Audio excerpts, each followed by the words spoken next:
তারাবির নামাজ তো তারাবির নামাজ ছিল না। তারাবির নামাজ ছিল না। আরেকটা হলে তো হুজুরও সইতে পারবে না, আরো একটা ছিল এটার ভিতরে।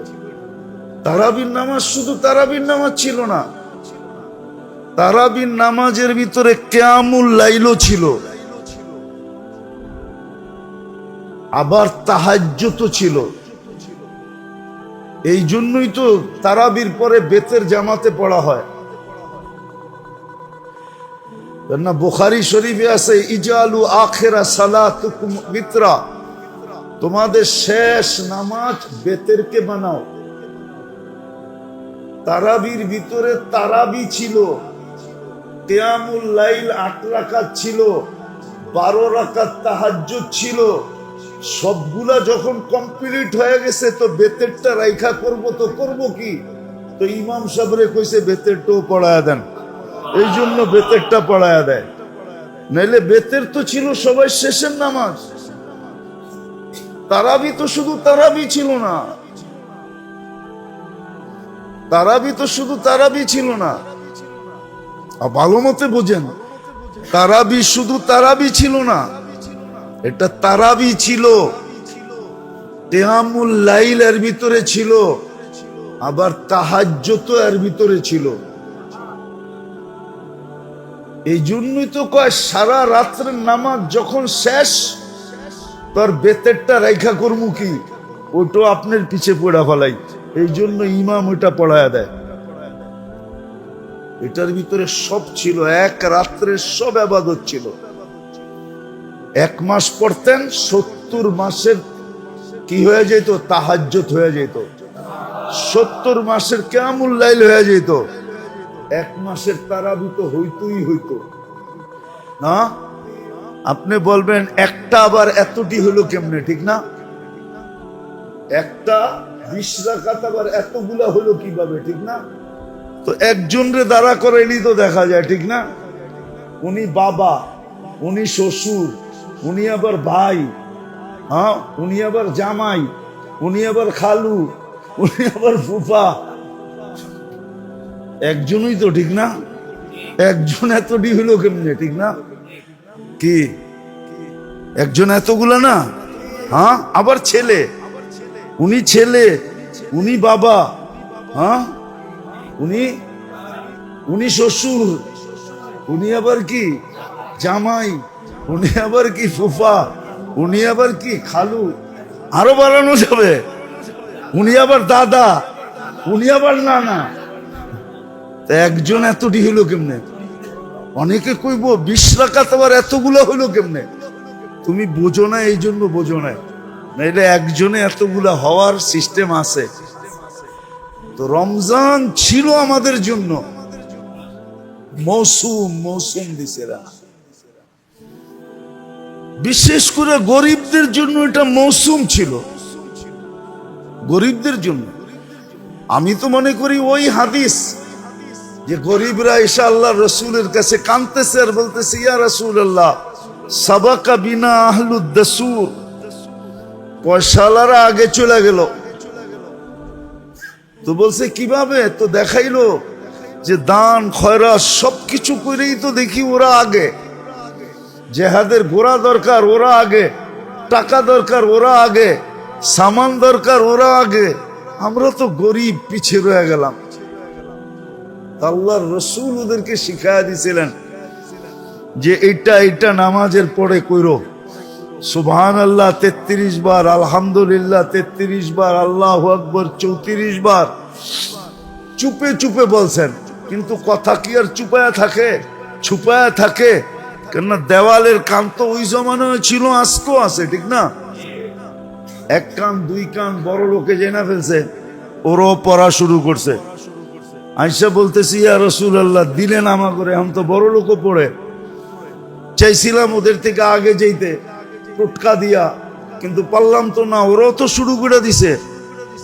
কেননা ওই যুগের বড় লোক তো বড় লোক ছিল, ঠিক না? হ্যাঁ হ্যাঁ, এই যুগের বড় লোক কি বড় লোক নাকি? হ্যাঁ, বড় লোকরা তো আবার রাগ হয়ে যাব, ঠিক না?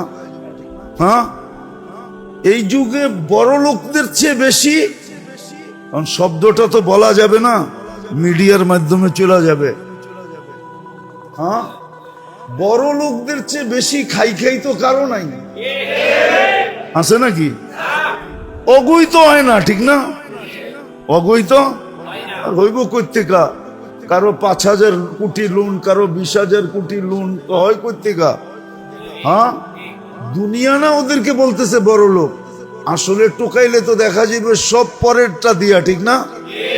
হ্যাঁ, সাধু বলে দামি জুতা পরে আইছে মুরিদের বাড়ি। আচ্ছা, পীরি মনে করেন মুরিদের বাড়ি আইছে দামি জুতা পরা, কিন্তু মুরিদের বাড়িতে কিচ্ছু নাই। তো মুরিদ বসাইছে, বাজারে নিয়ে জুতা বেচে আনছে, বেচা তারপরে বাজার করে আনছে, খুব খাওয়াইছে লওয়াইছে, আর খাওয়াইতেছে আর বলতেছে সব আপনার চরণের বদৌলতে। সেটাই দেয়, এটাই কি চরণের বদৌলতে। তো যখন সর্বশেষ এখন বিদায়ের পালা, ওই সময় যা বাইচা ছিল ওইটা মুঠ করে হাদিও দিয়া দিছে। এখন পিসাব বলতেছে, বাবা আমার জুতা। শুরুর থেকে কি বললাম? আপনার চরণের বদৌলতে। এটা তো বারবার বলতেছিলাম, আপনার জুতা বেচেই তো এগুলা করছি। হ্যাঁ, তো যাদেরকে আমরা ধনী বলি ওরা তো চরণের বদৌলতে, ঠিক না? কি বলেন? হ্যাঁ, তো যেটা বুঝাইতেছিলাম মেরে দোস্ত, মেরে ভাইও, মেরে আজিজো, রমজান তো আমার মনে হয় গরিবের জন্যই ছিল। তোফা, তোফা ছিল, তোফা, তোফা ছিল গরিবদের জন্য। বলেন ধনীদের জন্য ছিল না? হ্যাঁ, ধনীদের জন্য ছিল, যদি সে কাজে লাগাইতে পারতো, কিন্তু লাগায় তো নাই। ওই যে গত জুমা আমি বললাম না, সিন্ডিকেট হওয়া দরকার ছিল মহল্লায়, সিন্ডিকেট হয়েছে কোথায়? সিন্ডিকেট হয়েছে তেলের বাজারে। তেল শর্ট, তেল নাই, শর্ট। কি শর্ট? এটাই মনে হয় কোরআনে বলছিল, তামাত্তাউ, খায়া যা, দুনিয়াতে কত খাবি, খায়া যা, ওমা লাহু ফিল আখিরাতি মিন নাসিব। ভাবতেছে হুজুররা ধাক্কায় জান্নাতে পাঠায় দিবে, এত সহজ, এত সহজ। Hisham ibn Marwan, Hisham ibn Umar ibn Abdul Aziz রহমতুল্লাহ আলাইহি সম্বন্ধী, ওমর ইবনে আব্দুল আজিজ রহমতুল্লাহ আলাইহি সম্বন্ধী। হিশাম যখন মারা যায়, হিশাম শুনানের জন্য বলতেছি, হিশাম যে বুঝার জন্য, হিশাম যখন মারা যায় তো লাশ যখন কবরের পাশে নিয়ে আসছে, তো কাপড়ের উপর দিয়া দেখা যাইতেছিল ভিতরে লড়তেছে। তো ছেলেরা চিৎকার দিয়া বলছে যে আব্বা তো মারা যায় নাই। বলতেছিল ফুফা আব্বা মারা যায় নাই। তো বলতেছিল বেটা মারা গেছে, আজ্জালা লাহুল উকুবা, শাস্তি আগেই চলে আসছে। কেননা আমি শুধু তোমার বাপেকে দেখতেছি না, আরো 3 ভাইকে দেখছি। মৃত্যুর পরে সবার চেহারা পশ্চিম দিক থেকে ফিরে গেছে। হিশামকে চিনেন? জানি ছিল না, জিনা করে নাই, শরাব পান করতেন না, ডেলি তাহাজ্জুদের ভিতরে 10 পারা কোরআন শরীফ পড়তেন। ডেলি ডেলি তাহাজ্জুদে 10 পারা পড়তেন, ডেলি তাহাজ্জুদে। উঠান ইতিহাস দেখেন, হিশাম ইবনে মারওয়ান ডেলি তাহাজ্জুদে 10 পারা পড়তেন, 3 দিনে 1 খতম।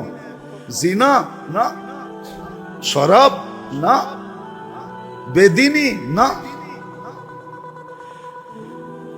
বলে দোষ কি ছিল? বলে রাজত্ব টিকায় রাখার জন্য শুধু জুলুম ছিল, জুলুম, শুধু জুলুম।